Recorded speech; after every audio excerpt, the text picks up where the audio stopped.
Kumshukuru Mungu kwa kuwalinda mwaka huu 2025 wanaomba baraka na mafanikio katika mwaka ujao 2026. Mungu Roho Mtakatifu awaongoze na kuwafanikisha zaidi. Tumeombwa na kweli. Kumshukuru Mungu kwa kutimiza miaka 3 ya utume wake kama kiongozi wa WAWATA. Anaomba Mungu awajalie WAWATA wote amani, upendo na mshikamano. Tumeomba Padre Mtakatifu. Kumshukuru Mungu kwa neema na baraka anazotujalia katika maisha yake.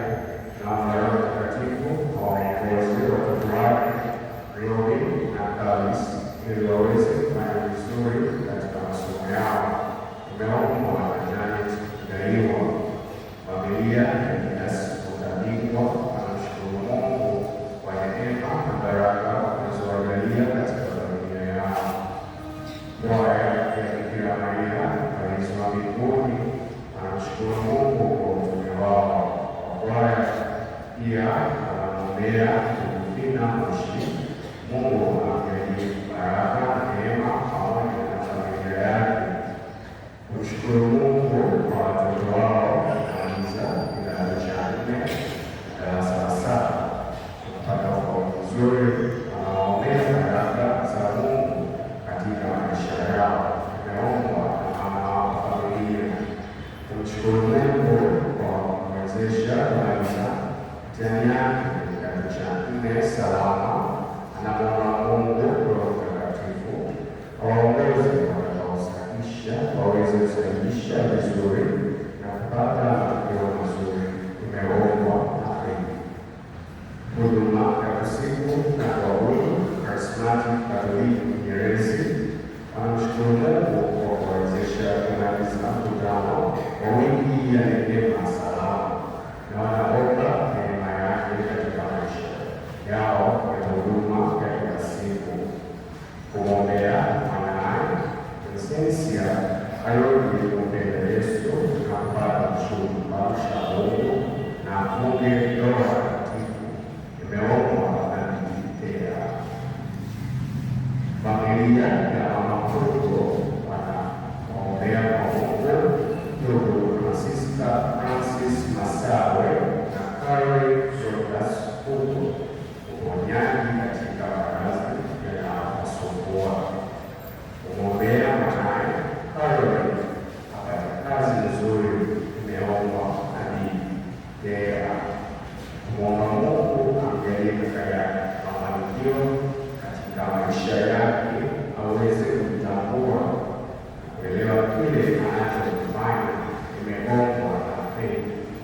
kuombea wajukuu zake wakuwe vizuri kwa afya njema na wakawe vichwa na sio pia kwenye masomo yao. Imeombwa na Biblia. Kumwombea marehemu mama yao Paula Temba. Mungu amsamehe makosa yake na ampe pumziko la amani. Imeombwa na watoto wake. Kuombea marehemu Mary Shayo na marehemu wote wa dunia katika Antony wa Padua. Mungu awajalie pumziko la amani. Imeombwa na wanajumuiya Antony wa Padua. Kumwombea marehemu Emma Ado Chapaulike pumziko la milele mbinguni. Imeombwa na waliomzika. Kumwombea marehemu Ermelinda Dominic Moi. Mungu amjalie pumziko la milele. Imeombwa na waliomzika. Kuombea marehemu Renatus Mnasizu, Diana Kogo na Scholastica Mabula. Mungu awasamehe makosa yao, wapumzike kwa amani. Imeombwa na familia ya Wanangwa Sabueli. Kumwombea marehemu Mrs. Alexander Wenga pumziko la milele. Imeombwa na waliomzika. Kuombea marehemu Agnes Joel Malvela, Neema Agnes Malvela, Christina Agnes Malvela, Rafael Ofunza, Melokadi Nyoni, Melania Komba pumziko la milele mbinguni. Imeombwa na John Lufunga. Kuombea marehemu Michael Francis Ngamtua, Paul Ndialu, Richard Ndialu, Joseph Ndialu na marehemu wote wa ukoo wa Ngamtua Ndialu Kazibaya Asipasenda. Kuombea marehemu Baba Frederick Richard Kilango, Mama Vitruda Sustenance Suiza, watoto Rosemary Frederick Kilango na Kerry Frederick Kilango. Imeombwa na familia. Kuombea marehemu Marina Ngalawa, Peter Ngalawa, George Ngalawa, Beata Ngalawa, Salim Ngalawa na Pius Ngalawa wapumzike kwa amani. Kuombea marehemu Lavia Ngawimba, Margaret Mtolela, Protas Uwiki, Paul Uwiki, Thomas Uwiki. Mungu awape pumziko la milele. Kuombea marehemu Beatus Uwiki, Gaudet Uwiki, Maria Uwiki na Monica Uwiki. Mungu awape pumziko la milele. Imeombwa na Betila Paul Uwiki. Kuombea marehemu Aziza Kwanja, Ali Kwanja, Roswita Mambila, Ramadhan Kwanja na Mohamed Kwanja. Mungu awape pumziko la amani. Kuombea marehemu Mohamed Usakara, Anton Usakara, Shaban Kwanja na Abdul Usakara. Mungu awape pumziko la amani. Imeombwa na Maria Sospita Usakara. Kuombea marehemu Jonathan Fangaro, Yohana Chiparo, Rosalina Chiparo na Richard Chiparo. Mungu awape pumziko la amani. Imeombwa na mama Wenani. Kuombea marehemu Francis Bari Zibie, Elisha Elia Magagari, Teresia Suku na Helena Nikolaus. Mungu awape pumziko la milele. Imeombwa Teresia Francis. Kuombea marehemu wote ukoo wa Samjela, ukoo wa Kobare, ukoo wa Luango, ukoo wa Kadani, ukoo wa Mkoda, ukoo wa Sarasara na ukoo wa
litachanua maua mengi na kufurahi, na kwa shangwe na kuimba litapewa uzuri wa Lebanoni, utukufu wa Karmeli na Sharoni.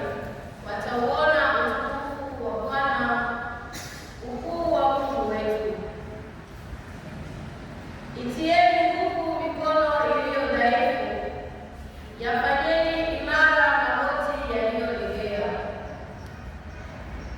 Waambieni walio na moyo wa hofu, jipeni moyo, msiogope.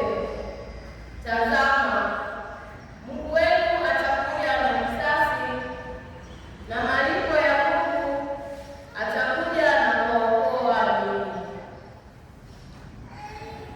Ndipo macho ya vipofu yatafunguliwa na masikio ya viziwi yatafunguliwa.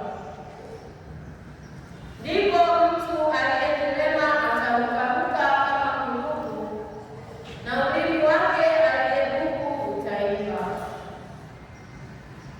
Na hao waliokombolewa na Bwana watarudi, watafika Sayuni wakiimba, na furaha ya milele itakuwa juu ya vichwa vyao. Nao watapata kicheko na furaha, huzuni na kuugua zitakimbia. Neno la Bwana. Wimbo wa katikati ni mtikio. Uje Bwana kutuokoa, uje Bwana kutuokoa. Uishika kweli milele, kuwafanyia hukumu walioonewa, kuwapa wenye njaa chakula. Bwana hufungua waliofungwa. Itikio. Uje Bwana kutuokoa. Bwana huwafungua macho waliopofuka. Bwana huwainua walioinama. Bwana huwapenda wenye haki. Bwana huwahifadhi wageni. Itikio. Uje Bwana kutuokoa. Huwategemeza yatima na mjane, bali njia ya wasio haki hupotosha. Bwana atamiliki milele, Mungu wako, ee Sayuni, kizazi hata kizazi. Itikio. Uje Bwana kutuokoa.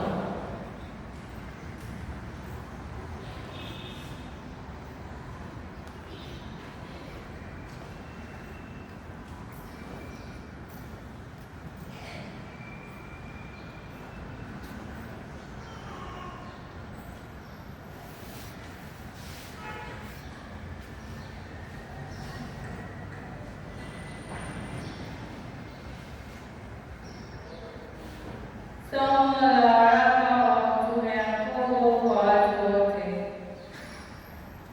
Ndugu, vumilieni hata kuja kwake Bwana.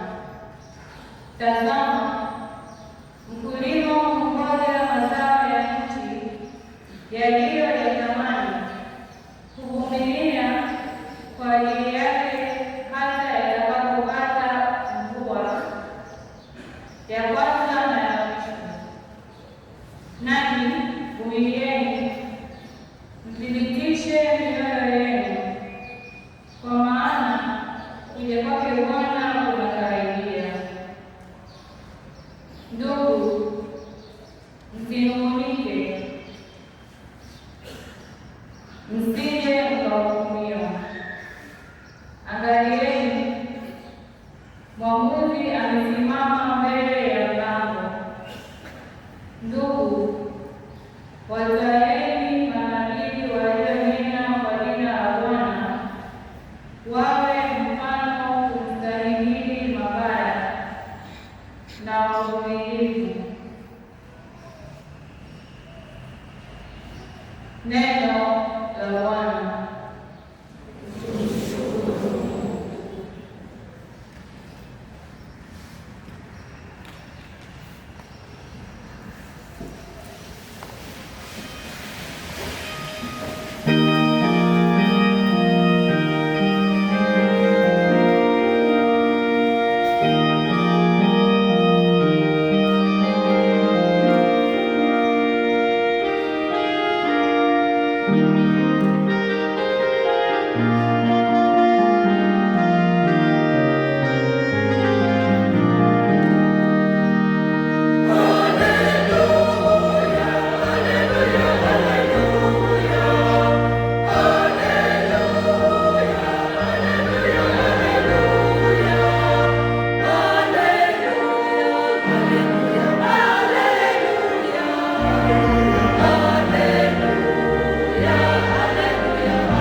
Tumsifu Yesu Kristo.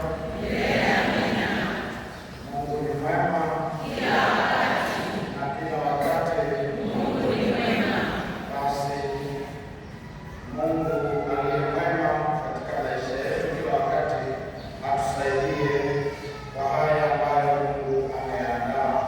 Tumesikia somo la kwanza kutoka kwa Yakobo, kutoka kwa Isaya, somo la pili kwa Yakobo, somo la tatu kwa Yesu mwenyewe akisema, na mimi naomba niongezee kitu kwamba wanandoa waondolewe kwenye ubaridi na upweke wao, na hivyo waungane tena katika muungano wa asili kama Mungu alivyoumba asili ya wanadamu na akawaagiza waishi katika ndoa.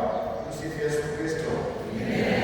Basi katika somo letu la leo tumelipa kichwa kinachosema hata ndoa ni wito, ni utume na wito mtakatifu kama ulivyo padre, kwa maana ya kwamba kiini cha wito wote, kiini cha utume wote unaanzia kwenye ndoa.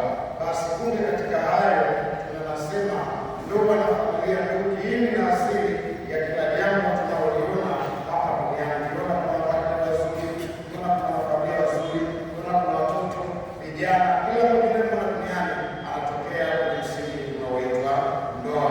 Na wanaendelea na kueleza kidogo maana ya ndoa ya Kristo.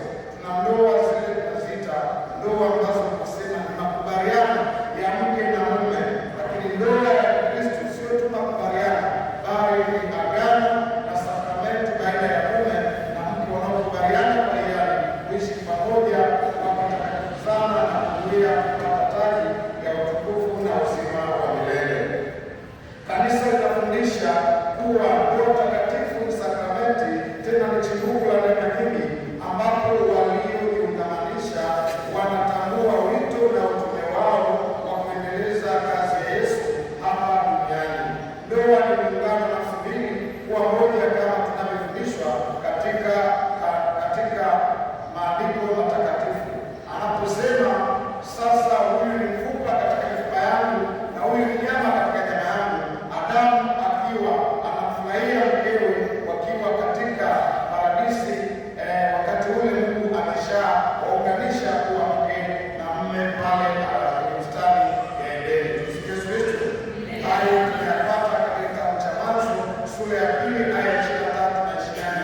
ukisoma mtaguso wa pili wa Vatikani ile namba 1471 na kuendelea, unayapata hayo nayoyaeleza. Lakini pia kwenye katekisimu yanaelezwa bayana, ukisoma kuanzia katekisimu Katoliki namba 1601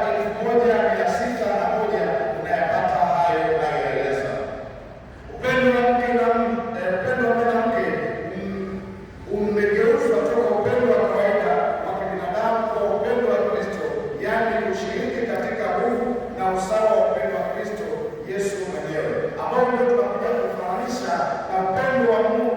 Yesu Kristo kulipenda kanisa, ndio upendo ule ule ambao mume anapaswa kutoa kwa mke wake. Lakini leo ukiangalia imekwenda tofauti. Ni nini chanzo cha utofauti huo? Ndipo tunapokuja kusema ni dhambi pekee iliyokuja kuvuruga upendo wa wanandoa hao. Ulivugaje dhambi? Kuvugaje? Ni pale ambapo wanandoa waliamua kuishi maisha ya kando ya Mungu, maisha ambayo hayana msingi wa kimungu tena, wakakuishi nje ya maisha ya msingi wa asili. Nasema dhambi ndio inaharibu na kuvuruga ndoa ya mpango wa Mungu. Haya tunayaona katika katekisimu Katoliki namba 1606 mpaka 1607, muungano na mahusiano kati ya mwanaume na mwanamke katika nyakati zote tangu dhambi ilipoingia yamekatishwa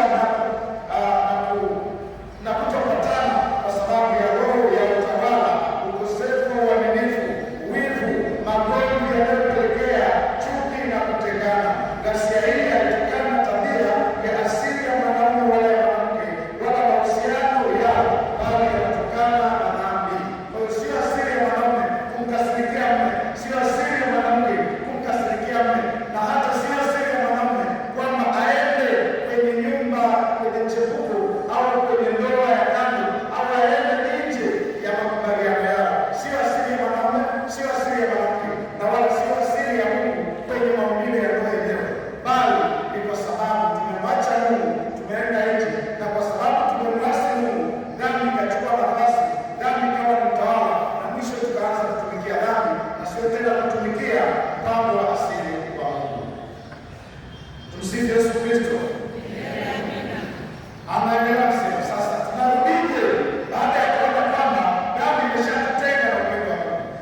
tunapata katika sura namba 1555. Yesu Kristo anasema agano la ndoa, yaani mkataba ambao mwanamume na mwanamke wanauka baina yao kwa ajili ya kuunda umoja wa maisha yote kwenye tabia yake ya asili, ukiwa ni muungano wa kudumu kati ya wanandoa na uzaaji wa malezi ya watoto kati ya waliobatizwa, limeinuliwa na Kristo Bwana kuwa ni sakramenti. Kwa hiyo ndoa leo sio tu agano, ndoa leo sio tu makubaliano kati ya wanaume na wanawake. Na nasisitiza kusema ndoa ni makubaliano, maagano na sakramenti ya kati ya wanaume na wanawake, kwa sababu leo tumeepuka kauli za ajabu duniani kwamba ndoa ni ya mume na mume, mke na mke. Mimi sizungumzia habari hizo, nazungumzia habari ya ndoa ya asili na ndoa ya mpango wa Mungu ya mke na mume, tena mke mmoja na mume mmoja. Tumsifu Yesu Kristo. Kwa hiyo lengo la kwanza la ndoa ni wanandoa kukaa na kuishi pamoja. Mungu anaweza akawa hajawapo sawa, lakini lengo lao la kutimizwa ni kwamba waishi na kukaa na kuishi pamoja maisha yao yote mpaka kufa.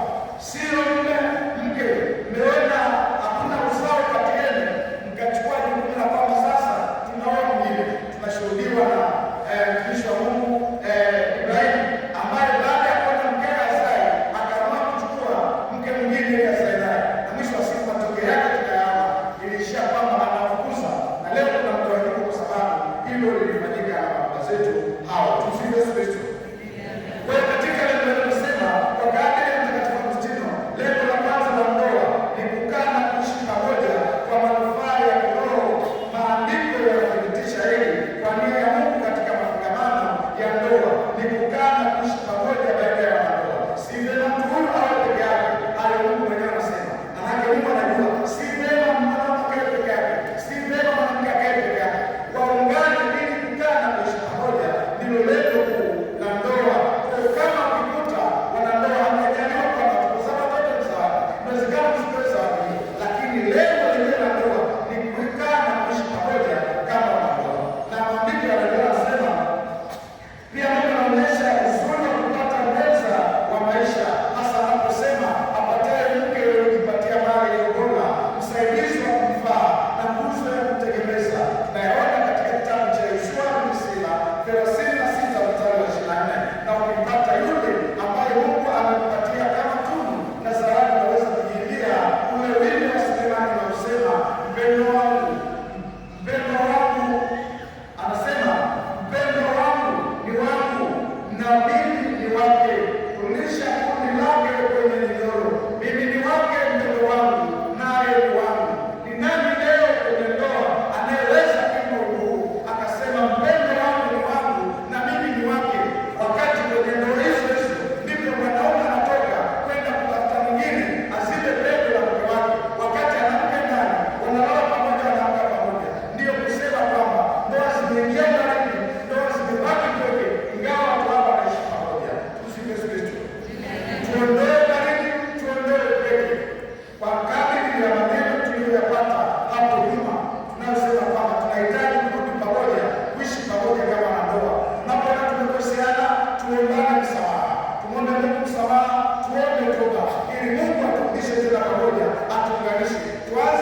kuwatunza na kuwarithisha tunu njema za kiimani, kiutu na kiroho kwa faida ya utakatifu wao na hazina katika uzee wao.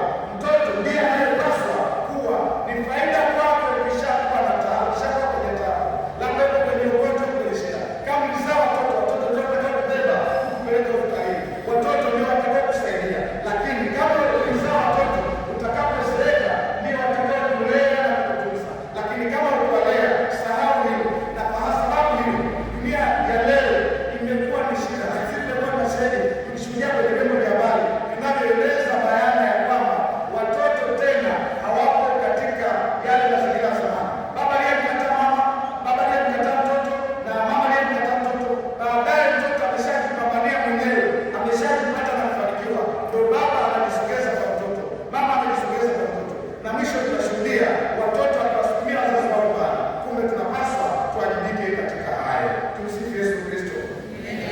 Ndugu zangu, tuangalie haraka nguzo 6 za ndoa. Nguzo ya kwanza tunapata kwamba ni upendo. Upendo, kama tumeona ndoa zinaharibika na tumeona sababu ya ndoa kuharibika ni dhambi, maana yake tunahitaji kurudisha ukali na upya wa ndoa zetu. Kwa nguzo ya kwanza sema upendo. Nguzo ya kwanza ya upendo ni msingi katika kila ndoa. Mungu ni upendo na wote wanaopenda watoka kwa Mungu. Upendo ni zawadi kubwa anayotupa Mungu kwa faida ya maisha yetu ya pamoja. Upendo wa kimungu unachukua hali ya kibinadamu katika fungu la ufunuo wa Bwana wetu Yesu Kristo. Yesu ni upendo wa Mungu aliyefanyika mwili akakaa kwetu.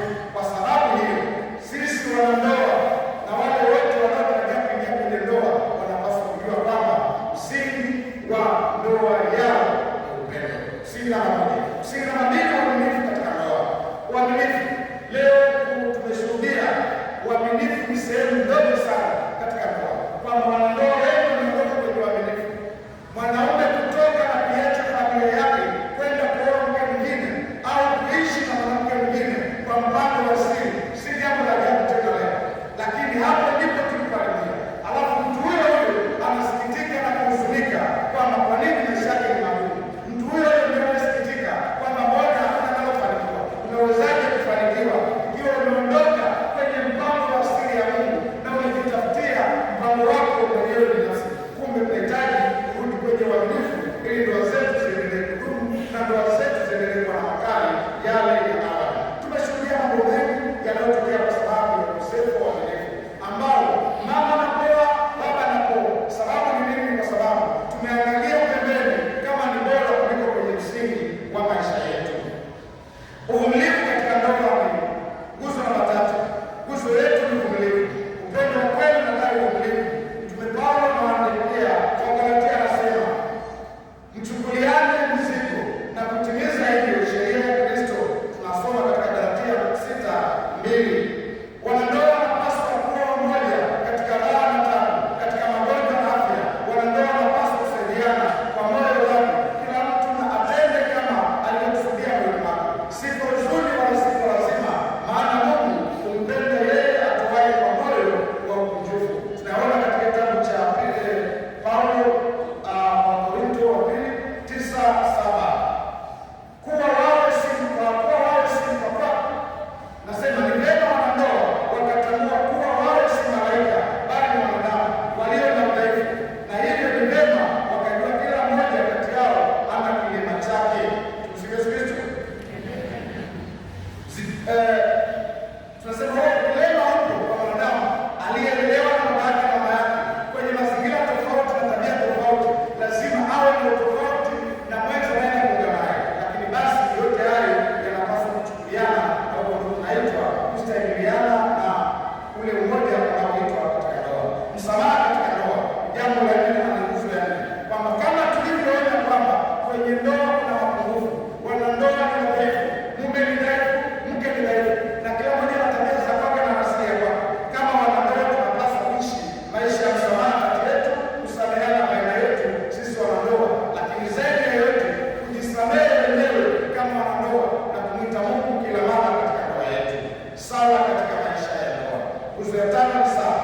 Tunayaona katika kitabu cha Tobit sura ya 7 na sura ya 8.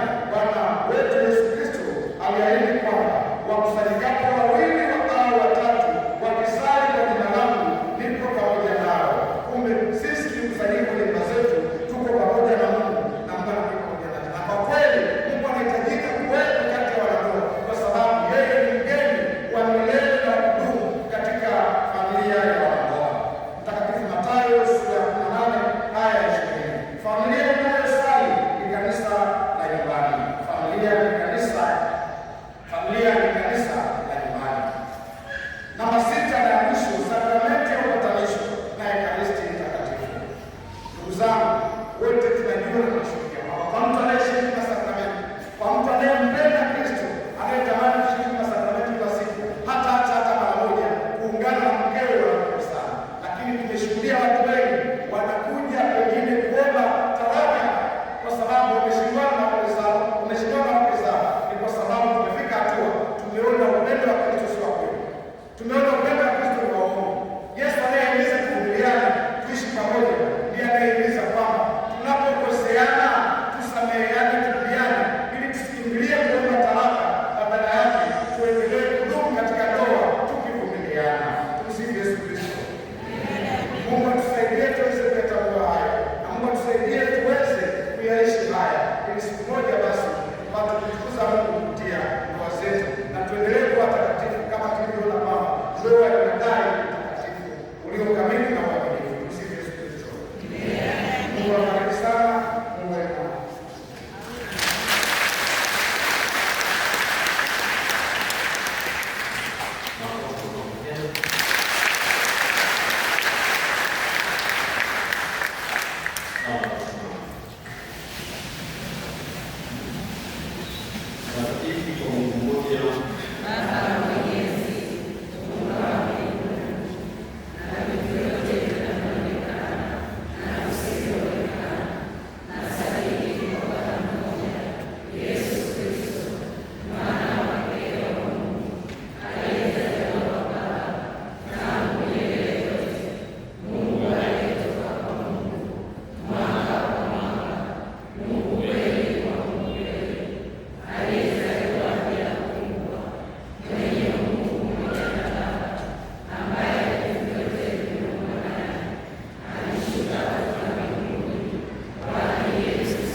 for